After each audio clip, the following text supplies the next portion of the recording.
तो दोस्तों आपको जानकर बड़ी खुशी होगी कि मैं सोरो के मेले में मौजूद हूँ। जैसा कि पहले एक वीडियो में मैंने आपको एक ऐसी संस्था के बारे में बताया था कि जो सिर्फ घोड़ों के लिए काम करती है और बहुत बेहतरीन संस्था है जिसको हम ब्रूक इंडिया के नाम से जानते हैं। यहाँ सोरो के मेले में इनका एक कैंप लगा है। देर न करते हुए चलते हैं, यहाँ जो डॉक्टर मौजूद है उनसे बात करते हैं और आज जानकारी लेते हैं हम हुप्स के बारे में। घोड़ों के जो हुप्स होते हैं जिनको हम सुम कहते हैं, खुर कहते हैं, इनके बारे में जानकारी लेते हैं कि वो कैसे होनी चाहिए। दोस्तों यहाँ देख सकते हैं, ये लगा है ब्रूक इंडिया का कैंप। यहाँ डॉक्टर साहब बैठे हैं, सबसे मुलाकात हम करेंगे। और यहाँ है हमारे चंदन भाई जिनको फेरियर कहते हैं, और फेरियर बोले तो जो हूफ्स होते हैं घोड़ों के, उनके डॉक्टर। तो यहाँ हम सीखेंगे और जानेंगे कि घोड़े की जो नाल लगती है उसमें कील कहाँ लगनी चाहिए और घोड़े के हूफ्स को कैसा रखना चाहिए। तो चंदन सर थोड़ा सा अपना इंट्रोडक्शन दीजिए, हमारी ऑडियंस को बताइए कि हूफ्स को कैसे रखना है। मेरा नाम चंदन सिंह है। मैं वैसे राजस्थान जोधपुर का रहने वाला हूँ और ब्रूक इंडिया में मेला टीम में काम कर रहा हूँ और शरीर के बारे में जानकारी देना मेरा रहता है काम। और अभी जैसे आपने पूछा कि नेलिंग कैसे होनी चाहिए, तो हमेशा जब हुक को बनाना होता है तो हुक को प्रॉपर ट्रिम करना चाहिए और जो फ्रॉग होती है उसको नहीं काटना चाहिए। खाली फ्रॉग की साइडें साफ करनी है, बार को क्लियर करके बार इस तरह रहना चाहिए जैसे वीडियो में आप देख रहे हो, इस तरह होना चाहिए। चंदन भाई आपकी बात कट रही है। देसी भाषा में इस फ्रॉक को क्या कहा जाता है? देसी भाषा में फ्रॉग को अलग अलग जगहों पे अलग अलग नाम है। कोई लोग पुतली बोलते हैं, कोई लोग अलग जगह जाओ मच्छी बोलते हैं, कोई तितली बोलते हैं। हर जगह जाओगे आपको अलग नाम। हमारे यहाँ जो है इसको बच्ची बच्ची कहते हैं।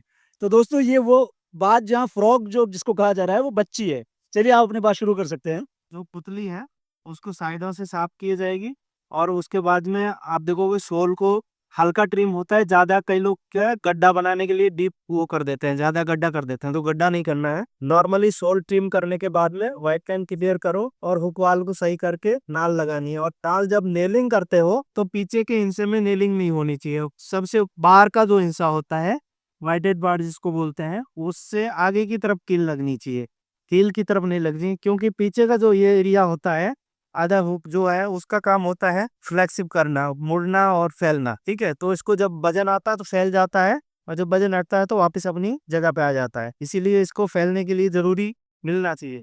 तो यहाँ पे नेलिंग कर दोगे तो फिर फैलेगा नहीं है। डॉक्टर साहब दोबारा से एक बार बताएं यहाँ पर कि कील जो है फेरियर को कहाँ लगानी चाहिए। इसमें ये आपका हुफ है और हुफ में जहाँ तक मुझे पता है ये फ्रॉग है। ये फ्रॉग का जहाँ से फ्रॉग शुरू होती है इसको इसको हमारे यहाँ कहते हैं हील और इसको बोलते हैं टो। तो यहाँ किस जगह से कील लास्ट कील लगना चाहिए? क्वार्टर एरिया से स्टार्ट होती है। क्वार्टर ये वाला एरिया जो जो ये एरिया है यहाँ से और आगे की तरफ लगनी चाहिए, पीछे नहीं लगनी चाहिए। हाँ, पीछे की तरफ नहीं लगनी चाहिए। ये जो सबसे चौड़ा हिस्सा है, खुर का सबसे चौड़ा हिस्सा है बाहर की साइड का, वहां से स्टार्ट है। व्हाइट लाइन से बाहर किल लगनी है। चार लोग यहाँ तक किल लगा देते हैं तो फिर सूंग को फैलने में मदद नहीं मिलती है और फैल नहीं पाता है वो। चंदन सर एक चीज और मैं आपसे पूछना चाहूंगा। मैंने हमारे रामपुर के अंदर जब मैंने घोड़ों के पैर देखे तो मुझे बड़ा दुख हुआ देखने के बाद कि घोड़ों के जो सुम होते हैं वो फैले होते हैं, कौन शेप में होते हैं।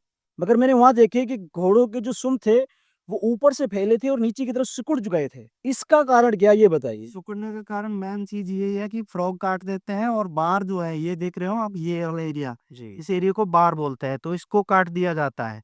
इसको और इस फ्रॉग को काट दिया जाता है तो पैर सिकुड़ने लग जाते मैं बहुत खुश हुआ चंदन सर आपसे ये बात सुन के, क्योंकि मैं खुद एक किताब पढ़ी है मैंने, इसेंशियल ऑफ हुप्स के नाम से, डॉक्टर बेकर की लिखी हुई किताब है। उसमें कई शोध हैं उसके बारे में। मैंने ये चीज़ पढ़ी थी और इस चीज़ को पढ़ने के बाद मैंने जितने मेरे दोस्तों सबको बताया और ये कहा कि इसको इस तरीके से करो। कुछ लोग हैं जो फेरियर हमारे यहाँ काम करते हैं वो मानने को तैयार नहीं। वो ये कहते हैं कि ये जो फ्रॉग है अगर इसको आप नहीं काटोगे, बिल्कुल खत्म नहीं करोगे, तो इसमें पत्थर लग जाएगा और घोड़े को दर्द होगा। मैंने उनको बताया डॉक्टर साहब देखिए मैं इतना नॉलेज नहीं रखता कि ये जो फ्रॉग है ये घोड़े के पैर का दिल होता है, एज ए सेंसर काम करता है और ये के ब्लड को रेगुलेशन का काम करता है। ये चीजें मैंने समझाई मगर फेरियर की समझ में नहीं आया। जो हमारे देसी फेरियर है वो इसको काट के ही निकाल देते हैं। तो आप एक मैसेज दीजिए हमारी ऑडियंस को कि वो अपने फेरियर से किस तरीके से काम करवाएं ताकि उनके घोड़ों के खुर सुकड़े नहीं बल्कि अच्छी हालत में रहे। हैं। कोई फेरी आपके पास आता है और वो इस तरह करता है तो उसको बोलो कि भाई हमारा घोड़ा है, हम आपको पैसे दे रहे हैं, फ्री में नहीं करवा रहे हैं, तो जैसे हम बता रहे हैं वैसे करें। फ्रॉग को साइडों से छांटना है, काटना नहीं है। काट दोगे तो फिर खत्म हो गया। साइडें थोड़ी थोड़ी छांट दो और ये बार जो है इसको मत कटवाओ। इधर का नॉर्मली सोल निकालो, सूम को रोल करो, पैरेलल होना चाहिए, दोनों साइड की हील बराबर होनी चाहिए और उसके बाद में आप नाल फिट करो। Thank you sir. Chandan sir आपका बहुत-बहुत शुक्रिया। आपने बहुत ज़बरदस्त नॉलेज हमें दी और मैं बहुत खुश हूँ कि यहाँ मुझे ब्रूक इंडिया मिली और दिल से मैं शुक्रगुज़ार हूँ ब्रूक इंडिया का कि जो घोड़ों के लिए इतना अच्छा काम कर रही है। तो दोस्तों बने रहें, बहुत अच्छी इन्फॉर्मेटिव वीडियो आपको मिलेंगी।